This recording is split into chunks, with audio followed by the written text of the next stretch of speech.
Everyone, welcome back to our channel. ఇవాళ మన tasty and traditional recipe వచ్చేసి పాకం గారెలు. పాకం గారెలు అంటే జ్యూసీగానే ఉంటాయి అని అనుకుంటాం కదండి. అరిసెలకి దగ్గరగా ఉండే ఈ గారెలు చాలా బాగుంటాయి. అలాగే ఎక్కువ రోజులు స్టోర్ చేసుకోవచ్చు. ఎప్పుడన్నా మన ఇంటికి వచ్చిన ఆడపిల్లలకి పండక్కి వచ్చినప్పుడు ఊరికే పంపించాం కదా, అలాంటప్పుడు ఇవి చేసి కూడా పంపించవచ్చు. చాలా బాగుంటాయి. బోలెడన్ని టిప్స్ కూడా ఉన్నాయి. వీడియో చివరి వరకు చూడండి. అలాగే మీరు ఫస్ట్ టైం కనుక మన ఛానల్ కనుక చూస్తున్నట్టయితే మన ఛానల్ సబ్స్క్రైబ్ చేసుకొని పక్కనే ఉన్న బెల్ ఐకాన్ని క్లిక్ చేసి పెట్టుకోండి. మేము ఎప్పుడు వీడియో పెట్టినా కూడా మీకు ముందుగా నోటిఫికేషన్ అనేది వస్తుంది. లేట్ చేయకుండా వీడియోని అయితే చూసేద్దాము. ముందుగా ఈ పాకం గారెలు చేయడానికి నేనైతే 1/2 కేజీ రేషన్ బియ్యాన్ని తీసుకున్నాను. రేషన్ బియ్యం కానీ సోనా మైసూర్ కానీ ఏది ఉంటే అది తీసుకోండి. రేషన్ బియ్యంతో అయితే ఇంకా బాగా వస్తాయి. ఈ బియ్యాన్ని శుభ్రంగా 3-4 సార్లు కడిగేసి కనీసం 6 గంటల నుంచి 8 గంటల వరకైనా నాననివ్వాలి. ఇలా నానిన బియ్యాన్ని నీళ్ళేమీ లేకుండా వడకట్టుకొని ఇప్పుడు ఒక పొడి బట్ట పైన ఈ బియ్యాన్ని పల్చగా పరవండి. మనం అరిసెలకి ఏ విధంగా అయితే చేసుకుంటామో సేమ్ అదే విధంగా ప్యాన్ కిందనే ఒక అరగంట పాటు అలా వదిలేసాము అంటే చక్కగా మనకి బియ్యం అనేవి డ్రై అయిపోతాయి. ఇప్పుడు మనం ఈ చేత్తో చూస్తే ఈ విధంగా తడి తగులుతుంది కదా. అరగంట తర్వాత ఇగోండి ఈ విధంగా తడి అనేది ఉండకూడదు. బియ్యం మాత్రం తడిగానే ఉండాలి. ఇప్పుడు ఇలా ఆరిన వాటిని ఒక మిక్సీ జార్ తీసుకొని ముందు సగం బియ్యాన్ని వేసుకోండి. ఒకవేళ మీరు ఎక్కువ క్వాంటిటీలో చేసుకునేలా ఉంటే వాటికి కూడా కొలతలు అనేవి చూద్దాము. ముందు సగం బియ్యం వేసుకొని అలాగే ఇందులోకి 4 యాలకులను వేసుకోండి. 1/2 కేజీ బియ్యానికి 4 యాలకులను వేస్తాను. మూత పెట్టి మధ్యలో ఆపుకుంటూ బాగా మెత్తగా మిక్సీ పట్టుకోండి. తడి బియ్యం పిండి ఏ విధంగా పడతామో మనందరికీ తెలుసు కదా, అదే విధంగా మిక్సీ పట్టుకోవాలి. ఇలా మిక్సీ పట్టుకున్న దాన్ని జల్లెల్లో వేసి జల్లించుకోండి. మెత్తని పిండి అనేది వస్తుంది. అలాగే మనం జల్లించేటప్పుడు మధ్యలో ఉండలు ఏమన్నా ఉన్నట్టు అనిపిస్తే కనుక చేత్తో ఈ విధంగా క్రష్ చేసి మరలా జల్లించుకోండి. అప్పుడు మనకి మెత్తగా ఉన్న పిండి అంతా కూడా జల్లెం నుంచి ప్లేట్లోకి వచ్చేస్తుంది. ఇలా జల్లించుకునేటప్పుడు అడుగున కొంచెం రవ్వలాగా మిగిలి ఉంటుంది కదా, ఇది సెకండ్ టైం మనం మిక్సీలో బియ్యం వేస్తాం కదా, వాటితో కలిపి మిక్సీ పట్టేసుకోండి. అలాగే మనం జల్లించుకున్న పిండిని ఆరిపోకుండా ఇలా చేతితోటి గట్టిగా నొక్కి పెట్టండి. ఇలా పెట్టడం వల్ల పిండి అనేది తడి ఆరిపోకుండా ఉంటుంది. మిగతా పిండి అంతా కూడా ఇదే విధంగా జల్లెడ పట్టుకొని అలాగే జల్లెడ పట్టుకున్న తర్వాత గట్టిగా ప్రెస్ చేసి ఒక క్లాత్ వేసి కవర్ చేసి ఉంచేసేయండి. ఇప్పుడు స్టవ్ ఆన్ చేసి ప్యాన్ పెట్టుకున్న తర్వాత 1/2 కేజీ బియ్యానికి 300 గ్రాములు బెల్లం పడుతుంది. ఒకవేళ మీరు కేజీ బియ్యం తీసుకున్నారు అనుకోండి 750 గ్రాములు బెల్లం పడుతుంది. అదే మీరు కప్పు మెజర్మెంట్స్తో కనుక తీసుకున్నారు అంటే 3 కప్పులకి 2.25 కప్పుల వరకు బెల్లం పడుతుంది. ఈ విధంగా వేశారు అంటే బెల్లం అనేది కరెక్ట్గా సరిపోతుంది. అదే కప్పుతో 1/2 కప్పు వరకు నీళ్ళను కూడా పోసుకొని బెల్లాన్ని ఫస్ట్ స్టవ్ని హై ఫ్లేమ్లో పెట్టి బెల్లం మొత్తం కరగదీయండి. ఎందుకంటే బెల్లంలో కొంచెం నలకలు గడ్డి ఇవన్నీ ఉంటాయి కదా, ఇవన్నిటిని కూడా ఇలా 5 మినిట్స్ పాటు హై ఫ్లేమ్లో కనుక మరిగిస్తే బెల్లం అంతా కరిగిపోతుంది. ఇప్పుడు ఈ లిక్విడ్ అంతా కూడా ఇంకొక గిన్నెలోకి వడకట్టేసుకోండి. స్టైనర్లో వేసేసి వడకట్టేసుకున్నాం అనుకోండి, ఏదన్నా డస్ట్ ఉంటే కనుక స్టైనర్లోకి వచ్చేస్తుంది. ఇలా వడకెట్టుకున్న బెల్లాన్ని మరలా మనం ఎందులో అయితే పాకం మరగబెట్టుకున్నామో అదే గిన్నెలో వేసి మరలా పాకం పట్టుకోవాలి. చూసారు కదా, వడకట్టిన తర్వాత కొంచెం నలకలు అయితే ఉన్నాయి. ఈ విధంగా స్టైనర్లోకి వచ్చేస్తాయి. ఇప్పుడు మరలా పాకాన్ని అదే గిన్నెలో వేసి స్టవ్ని లో ఫ్లేమ్లో పెట్టి కలుపుకుంటూ ఉండండి. అలాగే కలుపుకునేటప్పుడు పాకం చెక్ చేసుకునే కన్సిస్టెన్సీ ఎప్పుడు అంటే ఇగోండి ఈ విధంగా కలుపుతూ ఉన్నప్పుడు గరిటె ఇలా పైకి తేల్చినప్పుడు గరిటె నుంచి ఒక లైన్ లాగా అంటే దారిలాగా పడుతుంది. అప్పుడు మనకి పాకం అనేది చిక్కబడుతుందని అర్థమవుతుంది. అప్పుడు కొంచెం పాకాన్ని చల్లనీళ్ళల్లో వేసి చెక్ చేసుకోండి. ఇలా చెక్ చేసుకున్నప్పుడు బెల్లం మాత్రం నీళ్ళలో ఏమాత్రం కరిగిపోతుందని అనిపించినా మనకి పాకం అనేది రాలేనట్టే. ఇలా కలుపుతూ మళ్ళీ ఇంకొక 2-3 నిమిషాలు బెల్లాన్ని ఉడకనివ్వండి. స్టవ్ని మాత్రం లో ఫ్లేమ్లోనే ఉంచండి. చూసారు కదా, ఈ విధంగా కొద్దిసేపటికి మళ్ళీ పాకం చెక్కబడుతుంది అనిపించినప్పుడు ఇప్పుడు మళ్ళీ చల్లనీళ్ళు తీసుకొని పాకాన్ని చెక్ చేసుకోండి. ఇలా వేడి నీళ్ళలో బెల్లం వేసిన వెంటనే మనం చేతితో తాకి చూస్తే ఒక ముద్దలాగా అవ్వాలి. చూసారు కదా, ఈ విధంగా గట్టి పాకము అలాగే ముద్ద పాకం ఏమి వచ్చే అవసరం ఉండదు. ఇలా లేత పాకమే ఉండాలి ఈ గారెలకి. అదే మనం అరిసెలకైతే కనుక ఇంకొంచెం గట్టి పాకాన్ని పట్టుకోవాలి. చూసారు కదా, ఈ విధంగా ముద్ద కట్టాలి. అలాగే మనం పెనంలో వేయాలి అనుకున్నప్పుడు పడాలి, అంత గట్టిగా ఉండాలి బెల్లం. ఇప్పుడు మనం పాకం రెడీ అయిపోయింది కదా, ఇప్పుడు కొంచెం పిండిని వేసుకొని ఫస్ట్ స్టవ్ని లో ఫ్లేమ్లోనే పెట్టుకొని ఫస్ట్ బ్యాచ్ వేసిన పిండిని కలిపేసుకోండి.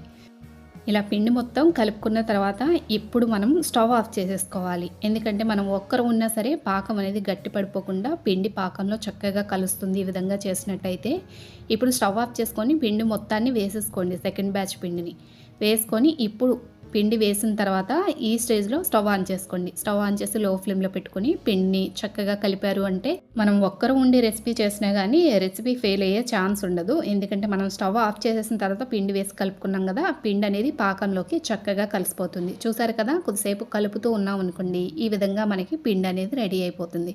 అలాగే పిండి కన్సిస్టెన్సీ ఎలా ఉండాలి అంటే ఇలా మనం గరిటెతోటి వేసినప్పుడు రిబ్బన్ కన్సిస్టెన్సీ అనేది ఉండాలి. చూసారు కదా! ఈ విధంగా రావాలి. ఇప్పుడు దీన్ని ఇలా ఈ గిన్నెలోనే వదలకుండా వేరే గిన్నెలోకి పోసేసుకోండి. ఎందుకంటే గిన్నె వేడిగా ఉంటుంది కదా! ఇంకొంచెం గట్టిపడిపోతుంది పిండనేది. అందుకని ఈ పిండి మొత్తాన్ని ఇంకో గిన్నెలోకి వేసేసుకోండి. పిండి గిన్నెలోకి వేసిన తర్వాత కూడా చాలా వేడిగా ఉంటుంది. అయితే మనం కొంచెం చల్లారిన తర్వాతనే ఈ గారెల్ని చేసుకోగలుగుతాం. అలా పైన చల్లారిపోయి డ్రై అయిపోకుండా ఉండడం కోసం ఒక్క టీ స్పూన్ వరకు నెయ్యిని వేసి పిండి పైన ఒక లేయర్ మొత్తం నెయ్యి ఉండేట్టుగా చూసుకోండి. అప్పుడు మనకి పిండి అనేది డ్రై అయిపోదు. మనం చేసేటప్పుడు గారెలు పగలకుండా ఉంటాయి. చూసారు కదా! ఈ విధంగా పల్చగా కనిపిస్తుంది ఇప్పుడు. దీన్ని మనం చేతితో తాకగలిగే వేడి ఉండేంత వరకు చల్లారనివ్వాలి. అప్పటికి కొంచెం పిండి అనేది గట్టిపడి ఉంటుంది. ఇగోండి కొంచెం చల్లారింది. ఇప్పుడు మనం గారెలు చేసుకోవడానికి పిండి అనేది రెడీగా ఉంది. అలాగే ఇందాక చూస్తే మీరు పిండి బాగా పల్చగా ఉంది కదా! ఇగోండి. ఇది ఇంకా కొంచెం వేడుంది. చల్లారే కొద్దీ కూడా ఇంకొంచెం గట్టిపడిపోతూ ఉంటుంది. ఇప్పుడు ఒక నిమ్మకాయ సైజ్ అంత పిండిని తీసుకొని మనం గారెలు ఏ విధంగా అయితే చేసుకుంటామో అదే విధంగా ప్రిపేర్ చేసుకోవడమే. అలాగే మనం ఒక్కరం ఉన్నా కానీ చాలా ఈజీగా చేసుకోవచ్చండి ఈ రెసిపీని. ఎందుకంటే మనకి అరిసెలకి ఒత్తినట్టుగా నూనె మొత్తం ఒత్తాలి ఇవేమీ ఉండవు. చాలా సింపుల్గా ప్రిపేర్ చేసుకోవచ్చు అనమాట. చూసారు కదా! ఇలా గారెలాగా చేసుకొని మధ్యలో గారెకి ఏ విధంగా అయితే హోల్ ఉంటుందో అదే విధంగా హోల్ చేసుకోవాలి. ఇప్పుడు స్టవ్ ఆన్ చేసి డీప్ ఫ్రైకి సరిపడా ఆయిల్ పెట్టుకొని ఆయిల్ మరీ వేడిగా ఉండకూడదు. మీడియం ఫ్లేమ్‌లో ఉండగానే మనం గారెలను వేసుకోవాలి. అలాగే గారెలు వేసేటప్పుడు కూడా అన్నీ ఒకేసారి వేసేయకండి. ఒక గారి మనం వేసి అది నూనెలోంచి పైకి తేలింది అనుకున్నాక ఇంకొక గారెని వేసుకోవాలి. ఎందుకంటే పక్క పక్కన వేసేసామంటే ఒకదానికొకటి అతుక్కుపోయి షేప్ అనేది కరెక్ట్‌గా రాదు. చూసారు కదా! ఈ విధంగా మిగతా గారెని కూడా రెడీ చేసుకొని మనం ఫస్ట్ వేసిన గారె ఉంది కదా! అది నూనెలోంచి పైకి తేలింది అనుకున్నాక ఇప్పుడు సెకండ్ చేసిన గారెని వేసుకోండి. ఇదే విధంగా మిగతా గారెలన్నీ వేసుకోవడమే. చూసారు కదా! ఈ విధంగా నూనెలోంచి తేలింది. ఇప్పుడు సెకండ్ వేసిన గారెని వేస్తున్నా. సేమ్ ఇదే విధంగా మిగతా గారెలన్నీ కూడా ఒక గారి వేసి అది పైకి తేలింది అనుకున్నాక ఇంకొక గారి వేసుకోండి. అలాగే స్టవ్ని మాత్రం లో ఫ్లేమ్‌లోనే పెట్టుకోండి. ఎందుకంటే హై ఫ్లేమ్‌లో పెట్టారు అంటే బెల్లం కదా తొందరగా మాడిపోతుంది. చూసారు కదా! ఇదే విధంగా వేసుకొని స్లోగా రెండో వైపు టర్న్ చేసుకుంటూ రెండు వైపులా కూడా మంచి కలర్ వచ్చేంత వరకు ఫ్రై అవ్వనివ్వాలి. అలాగే వేసిన వెంటనే స్ట్రైనర్‌ని పెట్టకండి. ఒకవైపు ఫ్రై అయ్యింది అనుకున్నాక రెండో వైపు టర్న్ చేసుకోండి. ఇదే విధంగా మిగతా గారెలన్నిటినీ కూడా వేసుకోవడమే. చూసారు కదా! ఈ విధంగా ఎర్రగా కాలాయి అనుకున్న తర్వాత ఇప్పుడు వీటిని స్ట్రైనర్‌తోనే తీసేసుకోండి. ఎందుకంటే వీటిని అరిసెలని ప్రెస్ చేసినట్టుగా ఏమీ ప్రెస్ చేసే అవసరం ఉండదు. మీరు ఈ గారెల్ని చేసేంత వరకు కూడా ఫస్ట్ నుంచి లాస్ట్ వరకు కూడా స్టవ్‌ని లో టు మీడియం ఫ్లేమ్ అడ్జస్ట్ చేసుకోండి అంతే. హై ఫ్లేమ్ మాత్రం అస్సలు పెట్టొద్దు. చూసారు కదా! ఈ విధంగా ఫ్రై అయ్యాయి అనుకున్నాక వీటిని తీసి ఒక చిల్లుల గిన్నెలో వేసేసుకోండి. చిల్లుల గిన్నెలో వేసుకోవడం వల్ల కొంచెం ఎక్సెస్ ఆయిల్ ఏమన్నా ఉంది అంటే అడుగున ఇంకో గిన్నె పెట్టుంటాం కదా! ఆ గిన్నెలోకి నూనె అనేది వచ్చేస్తుంది. మనం గారెలు వేయడం మొదలుపెట్టిన దగ్గర నుంచి గారెలు అయిపోయేంత వరకు కూడా ఈ చిల్లుల గిన్నెలోనే వదిలేయండి. నూనె ఏమన్నా ఉంటే అడుగునున్న గిన్నెలోకి వచ్చేస్తుంది. సేమ్ ఇదే విధంగా మిగతా గారెలన్నిటినీ కూడా వేసుకోవడమే. వేసుకునేటప్పుడు మాత్రం స్టవ్‌ని లో ఫ్లేమ్‌లోనే పెట్టి వేయించుకోండి. ఎంత మంచి కలర్‌లో వస్తే అంత బావుంటాయి. చూడటానికైనా తినడానికైనా. చూసారు కదండీ! టేస్టీ అండ్ ట్రెడిషనల్ పాకం గారెలు రెడీ అయిపోయినాయి. ఇంటికొచ్చిన ఆడపిల్లని ఊరికే పంపించకుండా ఇలా పిండి వంటలు చేసి పంపిస్తే వాళ్ళు కూడా చాలా హ్యాపీగా ఉంటారు కదా! చూసారు కదా! ఎంత మంచి కలర్‌లో ఎంత బాగా వచ్చాయో. ఎప్పుడు చేసే అరిసెలు కాకుండా ఒక్కసారి వీటిని కూడా ట్రై చేయండి. చాలా బాగా వస్తాయి. ప్రతి టిప్‌ని కూడా ఫాలో అవుతూ గనక చేశారు అంటే మీరు కూడా 100% రెసిపీని చక్కగా ఎంజాయ్ చేయగలుగుతారు. చేయడం కూడా చాలా ఈజీ కదండీ! ఒక్కరమే చేసేయచ్చు. దీనికోసం ఇద్దరు ముగ్గురు ఉండాలి. ఇది పెద్ద పిండి వంట అని ఫీల్ అయ్యే అవసరం లేకుండా ఎంతవరకు అవసరమో అంతవరకు పిండి కలుపుకొని చక్కగా సింపుల్‌గా ప్రిపేర్ చేసేసుకోవచ్చు. అలాగే చాలా క్రిస్పీగా కూడా ఉంటాయి. చూడండి.